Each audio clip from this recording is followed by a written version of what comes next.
नमस्कार, मैं हूं रविंद्र जैन और आप देखना शुरू कर चुके हैं सबकी खबर। मध्य प्रदेश के रिटायर्ड डीजी मैथिषण गुप्ता ने आखिर भोपाल संसदीय क्षेत्र से अपना नामांकन भर दिया है और अब उनका अगला टारगेट है बनारस से नामांकन भरना। आज मैथिषण गुप्ता हमारे साथ हैं, हम उनसे समझने की कोशिश करते हैं कि आखिर आप चुनाव मैदान में क्यों आए। करीब 35 साल तक पुलिस के डंडा बजाने वाले, खाकी पहनने वाले अचानक खादी की तरफ कैसे आए, और अभी जब से वे रिटायर हुए हैं, लगभग 8-10 साल जब से भी रिटायर हुए हैं, तब से वे क्राइम फ्री भारत एक मिशन चला रहे हैं। उनका एक सपना है कि भारत में अपराध मुक्त हो जाए पूरी तरह से।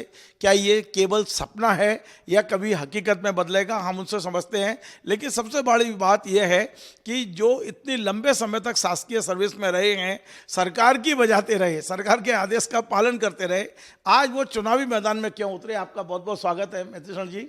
पहले तो मैं दिखाना चाहूँगा अपने दर्शकों को कि हमेशा हमने जिनको खादी में देखा है, आज उनकी वेशभूषा, नीचे आप धोती पहने हुए हैं, ऊपर कुर्ता है।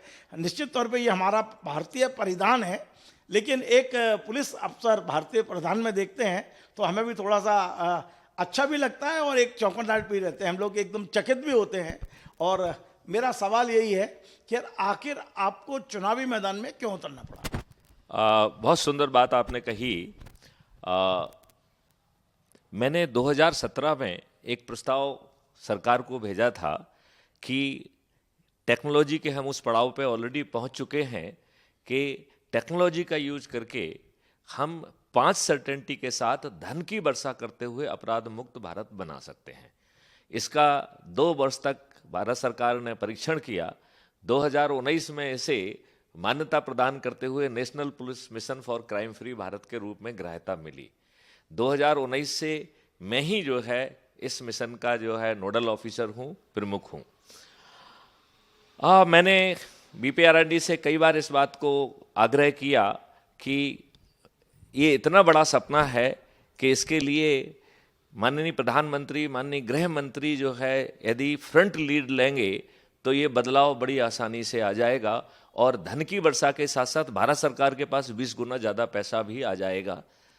मैंने 2018 में माननीय नरेंद्र मोदी जी को as a sitting DG DO letter लिख के, उनके मिस्टर टोपो जो है वो 2009 बैच के आईएएस ऑफिसर गुजरात कैडर के थे, वो उस समय उनके अपॉइंटमेंट लेते थे, उनको मैंने डीओ लेटर लिखा, उनको प्रेजेंटेशन भेजा। लेकिन अभी हमारा जो प्रेजेंटेशन और वो अपॉइंटमेंट पड़ा हुआ है। 2020 में हमने एज ए सिटिंग डीजी एक भारत सरकार को प्रस्ताव भेजा जिसका नाम था national authority for scientific and technical assistance in investigation and detection of crime under entry 65C schedule 7 of the constitution. और हमने उसमें वो लीगल आधार बताया कि लीगल और टेक्नोलॉजी को मिलाकर इसकी बहुत भारी भूमिका कैसे हो सकती है। तो जब मुझे ये बात समझ में आई कि वो सब पड़ा हुआ है, आज भी पड़ा हुआ है, भारत सरकार के पास लंबित है, विचाराधीन है, तब मैंने एक एनजीओ का गठन किया 2021 में। और उसमें जो है ये जो एक लक्ष्य था, इस एक लक्ष्य को 21 लक्ष्यों में कन्वर्ट किया। तब मेरा सोच चिंतन ये आया कि हम तो कुछ अभी तक भ्रमित हैं। हमें ये समझ में आया कि हमारे देश की जनता भ्रमित है। अंग्रेजों ने 1857 की क्रांति को कुचलने के लिए जो नियम कानून बनाए थे, जो प्रशासनिक व्यवस्था बनाई थी, जो कि लाटसाबी थी, जिसका काम जो है भारतीयों पर संदेह करना था, उनको अपमानित करना था, उत्पीड़ित करना था, उनको जो है ना कुचलना था, उन्हें न्याय ना देके न्याय की जो है ना चक्री में घुमाकर उनको बर्बाद करना था, वो नियम कानून हमारे ऊपर क्यों थोपे हुए हैं। जब माननीय नरेंद्र मोदी जी ने 3 एक्ट को संशोधन किया तो मैं बड़ी आशा से उसकी तरफ देख रहा था।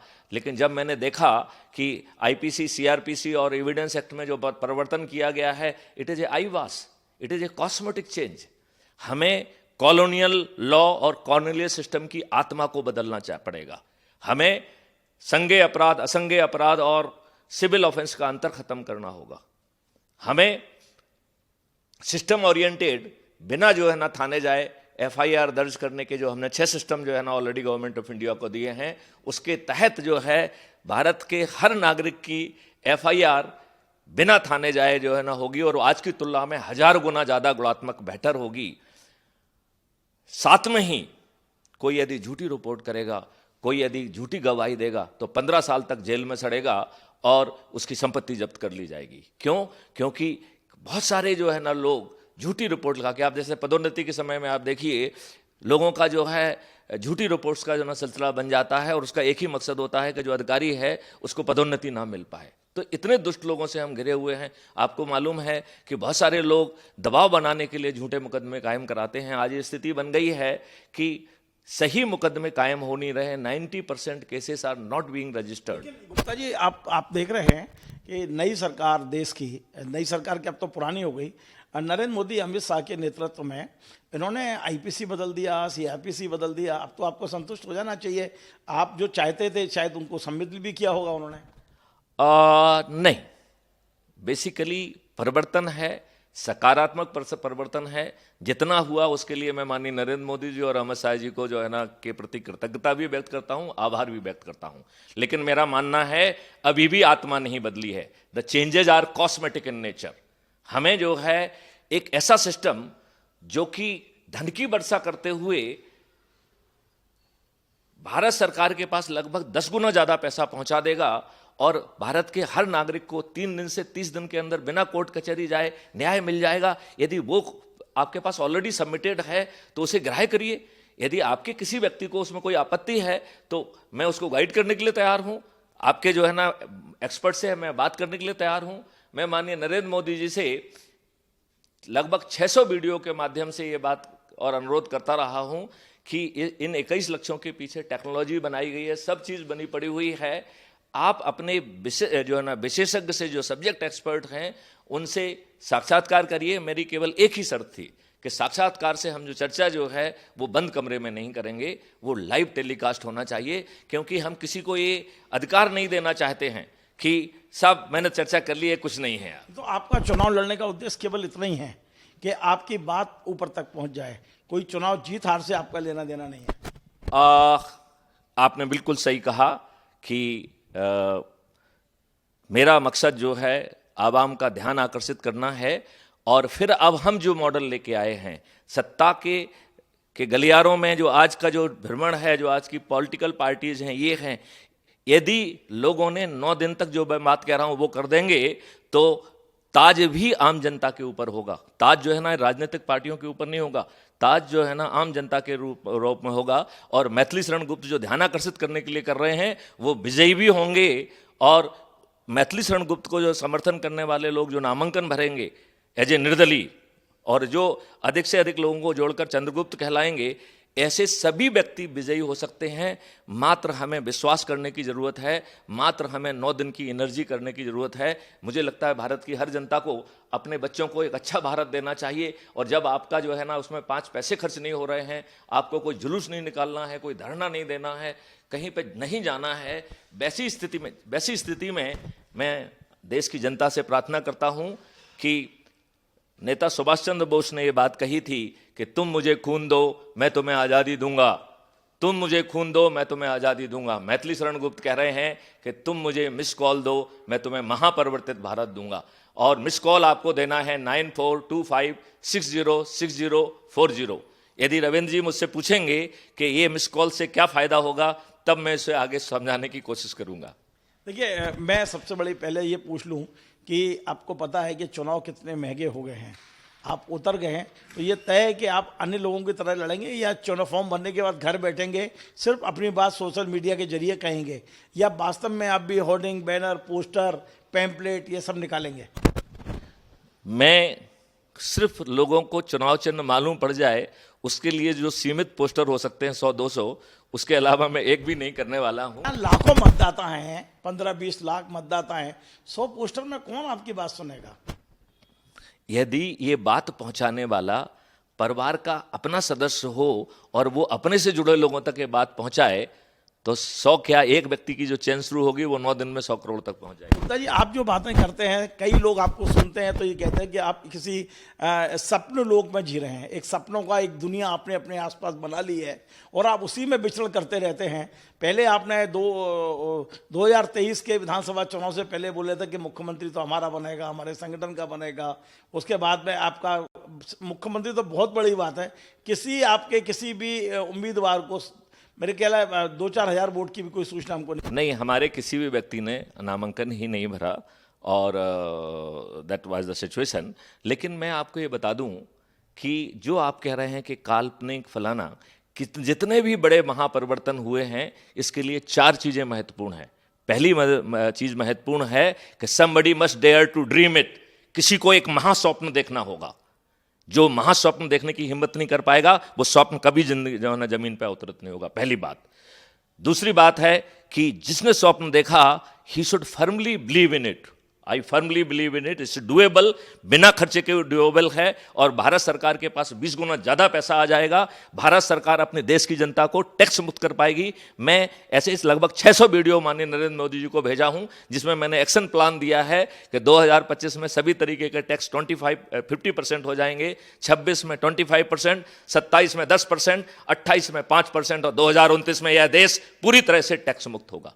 हमने माननीय नरेंद्र मोदी जी को एक और फार्मूला दिया है। मैंने कहा है कि हर व्यक्ति के, भारतीय के 2 अकाउंट होंगे, एक अर्निंग अकाउंट और दूसरा कॉस्ट सेटलिंग डेबिट अकाउंट। जब उसके खाते में पैसा नहीं होगा तो उसे किसी व्यक्ति के पास जाके ऋण नहीं मांगना होगा, उसे अपने ही खाते से ऑटो स्वैप से जो है ना पैसा मिल जाएगा और आसान किस्तों में पड़ जाएगा। लिहाजा भारत केवल ना टैक्स मुक्त होगा बल्कि भारत जो है कर्ज मुक्त भी होगा। भारत में किसी भी व्यक्ति को कर्ज नहीं लेना होगा। और एक और बड़ी बात मैं आपको बता दूं, हमने एक राइट प्रपोज किया है, फंडामेंटल राइट ऑफ एम्प्लॉयमेंट। ये इतना पावरफुल है, इतना पावरफुल है कि भारत सरकार का 1 पैसा खर्च नहीं होगा। भारत सरकार का 1 पैसा खर्च नहीं होगा। इसके बावजूद भी हम हर व्यक्ति को जो है ना उसकी काबिलियत के हिसाब से हुनर दे पाएंगे, उसको टूल्स दे पाएंगे, उस टूल्स में अभ्यास दिला पाएंगे, उसको आवागमन का साधन दे पाएंगे, उसको टीम बना पाएंगे और वो टीम किसी की नौकर नहीं होंगी, वो सर्विस प्रोवाइडर होंगी। लेकिन आप पिछले 5-6 साल में तो कुछ नहीं कर पाए। आपका ये मुहिम पिछले 5-4 साल से सोशल मीडिया से बाहर नहीं आए। कुछ व्हाट्सएप देखता हूँ आपके, थोड़ा बहुत ये मैसेज देखता हूँ, या कभी कभार हम जैसे कुछ लोग आपका इंटरव्यू करते हैं पब्लिक को दिखाने की। इसके अलावा बाहर तो आप 5 साल में कोई उपलब्धि नहीं है आपकी। माफ़ करना, मैं बड़ा क्लियर बोल रहा हूँ आपसे। देखिए, हम लोगों को जगा पाए, कुछ लोगों को जोड़ पाए। आज भारतवर्ष का ऐसा एक भी राज्य नहीं है जिसमें क्राइम फ्री भारत मिशन की उपस्थिति ना हो। ये अपने आप में बड़ी बात है।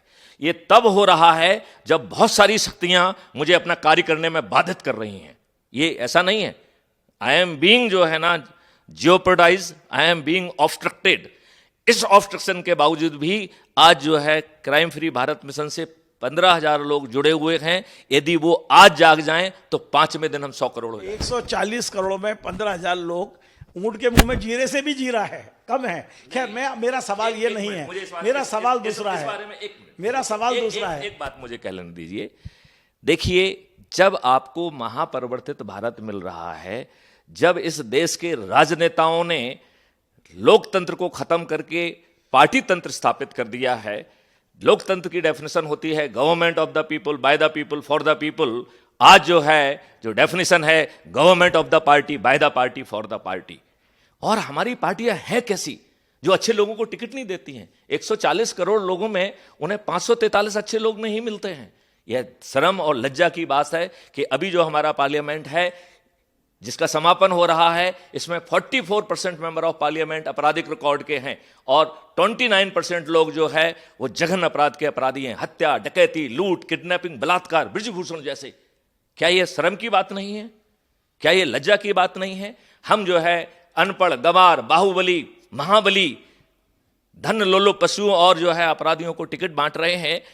क्या ये लज्जा की बात नहीं है? क्या ये लज्जा की बात नहीं है कि आजादी के 75 वर्ष बाद भी हमारे ऊपर वही नियम कानून थोपे हुए हैं जो अंग्रेजों ने भारतीय गुलामों के लिए बनाए? मैथिली साहब जी, आप 35 साल पुलिस अफसर रहे हैं, कानून की जानकारी है आपको। इसके बाद भी आपने एक बयान दे दिया कि मैं 3 जगह से चुनाव लड़ूंगा, चुनाव तो 2 ही जगह से लड़ सकते हैं, क्या आपकी जानकारी नहीं थी? पहला प्रश्न। और दूसरा प्रश्न, क्या ये तय है कि आप झांसी या बनारस में से कहीं से फॉर्म भरेंगे? क्योंकि आपने 3 स्थान बताए थे, आपने भोपाल से भर दिया है। अगली सीट कौन सी है आपकी? देखिए, पहले मैं आपको ये स्वीकार करता हूं कि पुराने नियम में जो है नंबर की बाध्यता नहीं थी। नए नियमों में इसे 2 तक सीमित कर दिया गया है और कल जो मैंने नामांकन भरा है उसमें ये बात कहा है कि 2 जगह से अधिक नहीं भरेंगे।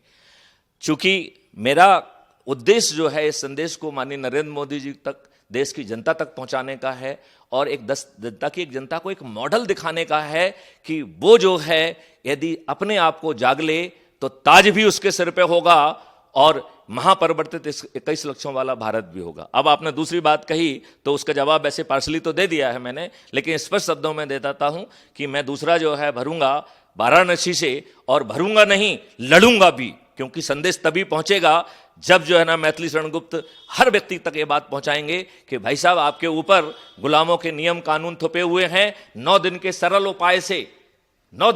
उपाय से आपके ऊपर जो है, आपको किसी पार्टी को जो है ना प्रोमिनेंस देने की जरूरत नहीं है, क्योंकि सभी पार्टियों ने मिलके इस देश में धूप अंधेरा छा दिया है। इतना धूप अंधेरा छा गया है कि लोगों को वो अंधेरा भयावह लगता है। लेकिन अंधेरों के जनक ये बात सुन लें कि वो भयावह तो दिख सकते हैं, लेकिन एक साधारण सी टिमटिमाती हुई एक लौ दीपक की उस अंधेरे को चीर के नष्ट कर सकती है।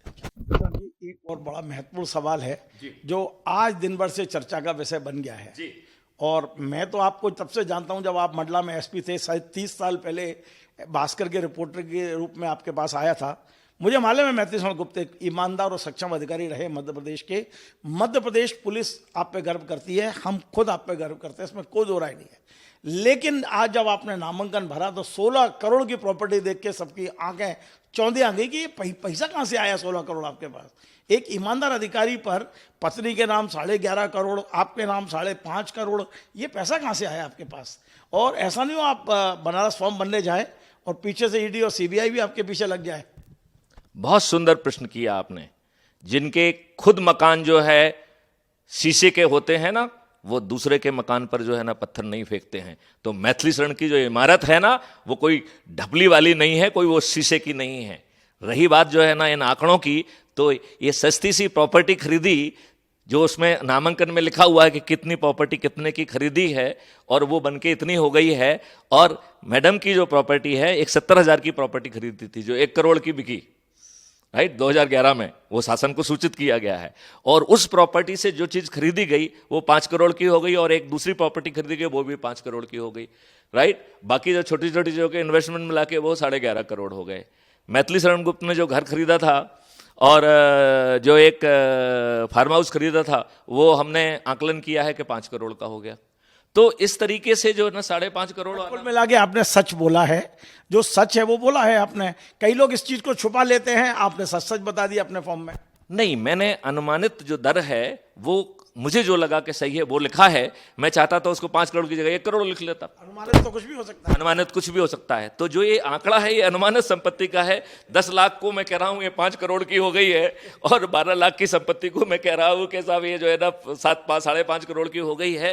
तो ये तो अनुमान का खेल है, इस आंकड़े में मत जाइए। और यहाँ पे जो है ना जो धनी नहीं दिखता है उसको लोग मानते नहीं है, तो लिहाजा थोड़ा बहुत धनी दिखना जरूरी है। अच्छा, बस एक और इसी वाला सवाल जो आपने नहीं दिया, आपको जो मालूम है कि इस समय जो देश का माहौल है, प्रधानमंत्री के खिलाफ चुनाव लड़ना तो बहुत बड़ी बात है। उनकी तरफ देख भी लेना तो ईडी पीछे लग जाती है, सीबीआई पीछे लग जाती है, तमाम एजेंसियां पीछे लग जाती है। आपको डर नहीं लग रहा क्या? बहुत सही बात कही आपने। मैंने उसका आधा जवाब दिया है कि जिसके मकान जो है ना शीशे के होते हैं वो दूसरों की तरफ जो है ना किसके लिए कह रहे हैं आप? हम तो पब्लिक की बात पूछ रहे हैं। नहीं, मैं एक तो बात वो कह रहा हूं, इसका मतलब है कि मेरा मकान शीशे का नहीं है, राइट, नंबर 1। दूसरी बात है कि जो आप कह रहे हैं कि मैं माननीय नरेंद्र मोदी जी के खिलाफ हूं, ये पूर्णतः असत्य है। मैं माननीय नरेंद्र मोदी जी का बड़ा भक्त हूं और बस केवल उनका ध्यान आकर्षित करना चाहता हूं कि यदि माननीय नरेंद्र मोदी जैसी शख्सियत, यदि मैथिली शरण गुप्त जो चिल्ला के कह रहे हैं, जो नेशनल पुलिस मिशन के रूप में भारत सरकार के पास लंबित है, यदि उस पर ध्यान दे दिए होते, यदि 2018 में ही मुझे समय दे दिए होते, तो आज इस देश का जो है ना स्थिति कुछ दूसरी होगी। आप बड़े अजीब भक्त हो नरेंद्र मोदी जी के। अभी कुछ देर पहले कह रहे थे कि मैं लड़ूंगा बनारस से, और दूसरी ओर कह रहे हो मैं भक्त भी हूँ। कि सीबीआई का डर तो नहीं लग गया? मेरे जैसे सीबीआई सीआईडी का आपने कहा मैं तो भक्त हूँ, तत्काल भक्त बन गए आप। आपने बहुत अच्छी बात कही। शब्दों के जाल में मत जाइए। जो 21 लक्ष्य परोसे जा रहे हैं उसकी गहराई में जाइए। यदि मैं ये कह रहा हूं, भाजपा को छोड़ दीजिए, सभी राजनीतिक पार्टियों का अस्तित्व जो है ना विहीन हो जाएंगी यदि 9 दिन के सरल उपाय में। मैं आम जनता से निवेदन करता हूं, 9 दिन का सरल उपाय है जो मैंने आपको डायलॉग दिया था, जो मैंने अपना वो बोला था, उसको मैं एक बार दोहराता हूं। माननीय नेता सुभाष चंद्र बोस ने कहा था कि तुम मुझे खून दो, मैं तुम्हें आजादी दूंगा। मैथिली शरण गुप्त कह रहे हैं कि तुम मुझे जो है ना मिस कॉल दो, मैं तुम्हें महापरिवर्तित भारत दूंगा। आप ये समझना चाहेंगे कि इस मिस कॉल से हो क्या जाएगा? तो इस मिस कॉल से आपको 2 जो है ना मैसेज भेजे जाएंगे। एक मैसेज से आपको क्राइम फ्री भारत ऐप को डाउनलोड करना है और उसको डाउनलोड करने के बाद अपने सभी परिचितों को भेजना है और एक सूची बनाना है 10-10 की। 10-10 के 10 सेट बनाना है, जिसमें सबसे ज़्यादा एनर्जी वाला जो व्यक्ति है उसको नंबर 1 देना है, जो सबसे कम एनर्जी वाला व्यक्ति उसे नंबर 10 देना है। और चूंकि आप उसको ऑलरेडी अपने व्हाट्सएप पे मैसेज दे चुके हैं, उससे फ़ोन पे बात करना है। और फ़ोन पे बनावश्यक समझाने की बात नहीं कहना है। यदि उनको कहना है आप समझना चाहते हैं तो क्राइम फ्री भारत यूट्यूब पर जाइए, उसे सब्सक्राइब करिए। 5600 वीडियो अवेलेबल है क्राइम भारत जो ये बताएंगे कि भारत कैसे बदलेगा। क्राइम भारत का हमने बहुत प्रचार किया। अब आखिरी सवाल जी आपसे, जी आखिरी सवाल जी कि चुनाव एक तो आपने कहा मैंने एक एनजीओ बनाया है जी। क्या आपका एनजीओ रजिस्टर्ड है? उसका क्या बजट, क्या फंड है, कैसे होती है फंडिंग? एक मिनट। और दूसरा मेरा ये सवाल है कि इन दो जगह से चुनाव लड़ने के लिए आप अपना आर्थिक संसाधन किस तरह से जुटाया? बहुत सुंदर बात कही। मैथिली शरण गुप्त 2 चुनाव 0 बजट से लड़ रहे हैं। मुझे आशा है कि जिनके लिए चुनाव लड़ा जा रहा है, जिस समय वो QR कोड को स्कैन करके जो है ना वो देंगे तो मुझे लगता है कि पर्याप्त पैसा मिल जाएगा। और मैथिली शरण गुप्त इस देश की जनता के सामने ये शो करके दिखाएंगे कि बिना जो है ना बजट के चुनाव ना केवल लड़ा जा सकता है बल्कि जीता भी जा सकता है। और आपका एनजीओ रजिस्टर्ड है? हाँ, हमारा एनजीओ पूरी तरह से रजिस्टर्ड है। उसमें इनकम पिछले 3 साल में 0 है, क्योंकि हमने अभी QR कोड उसका जारी किया है। इसके पहले QR कोड ही जारी नहीं किया है। और हमारा खर्च भी 0 है, क्योंकि Maithili Sharan Gupt is one man army. और जो लोग भी जो है ना योगदान कर रहे हैं वो हमसे 1 पैसा चार्ज नहीं कर रहे हैं। लिहाजा मैथिली शरण गुप्त इन 3 सालों में बिना जो है ना 1 पैसा खर्च किए इतना बड़ा जो है ना उसको आगे बढ़ा सके हैं। अब तो जनता जाग रही है, अब तो जनता के सिर पे ताज आ रहा है। यदि लोग बाग हमारी बात समझ पाएंगे तो जरूर उसका वो होगा। चलिए, बहुत बहुत धन्यवाद। तो आप थे मध्य प्रदेश पुलिस के वरिष्ठ IPS अधिकारी रहे, रिटायर्ड DG, स्पेशल DG। और मैं आपको बता दूं कि आपने लंबे समय तक पुलिस सुधार में भी काम किया है। कई जिलों में वो SP रहे हैं, भोपाल में भी SP रहे हैं और आज भी चुनाव लड़ रहे हैं। निश्चित तौर पे उनका साफ साफ कहना है कि जीत हार की बात बहुत दूर है। फिलहाल वो भारत को क्राइम फ्री भारत, एक बदला हुआ भारत देने का एक मुहिम पर निकले हुए हैं। वे अपनी बात पूरी ताकत से कहेंगे। कितने लोग कब कैसे जुड़ेंगे वो उनकी अभी चिंता का विषय नहीं है। वो चाहते हैं कि प्रधानमंत्री नरेंद्र मोदी को जो प्रस्ताव उन्होंने भेजे हैं उन प्रस्तावों पर यदि वो गौर करते हैं तो चुनाव लड़ना उनका सफल हो जाएगा। उनका एकमात्र उद्देश्य है कि जो एक प्रोजेक्ट उन्होंने बनाया पुलिस में रहते हुए और पुलिस से रिटायर होने के बाद, उन प्रोजेक्ट पर कम से कम सरकारें विचार करें, गौर करें, प्रेजेंटेशन दें और कुछ इनकी भी सुने आकर, ताकि ये जो एक सपना है उनका कि भारत में अपराध मुक्त हो जाए भारत, तो निश्चित तौर पर भारत का 140 करोड़ लोग चाहते हैं कि भारत अपराध मुक्त हो जाए। किसकी इच्छा नहीं होगी? सबकी इच्छा है। अब भविष्य बताएगा कि मैथिली शरण गुप्त कितने सफल होंगे और कितने असफल। आपको हमारा ये कार्यक्रम पसंद आए, आप इसे शेयर करें, लाइक करें, कमेंट करें और आपसे बार बार निवेदन है हमारे इस चैनल को सब्सक्राइब अवश्य करें। धन्यवाद।